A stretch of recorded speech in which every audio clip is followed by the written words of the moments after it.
de la mine Costel Biju, împreună cu Haidin, dedicăm această melodie din partea Andrei, pentru viața ei Arian Albanezu. Sunt clasat miliardar, la cum stau financiar, la viața pe care o duc, tot nu cheltui cât produc. Sunt clasat miliardar, la cum stau financiar, la viața pe care o duc, tot nu cheltui cât produc. Dic, dic, dic, dic la ei, sunt prea mici dușmanii mei. Dic, dic, dic, dic, dic la ei, am băgat boală în ei. Dic, dic, dic, dic la ei, sunt prea mici dușmanii mei. Dic, dic, dic, dic, dic la ei, am băgat boală în ei.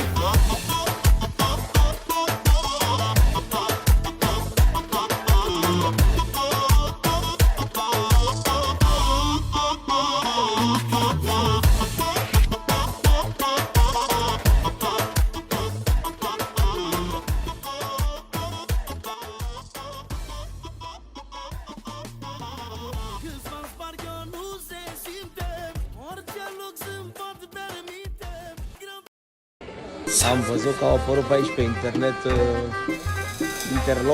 interplopii să vorbească prost de mine. Păi, sunteți niște amărâți, mici, săraci, boscheți, nu vă bagă în seamă. Și pe aia vorbiți de mine, că ajungeți voi la material. Bă, Sorine! Bă, Sorine! De ce că scap de mine?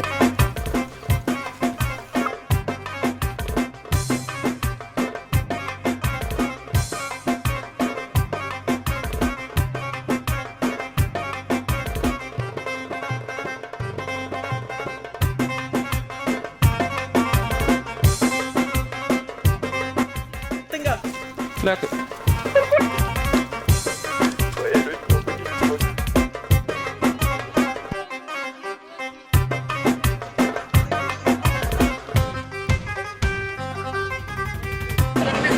Băga-mi-și pula să fut pe două, mă! Să fut pe două, mă! Du-te în pula mea! Bă, sus, pula, bă!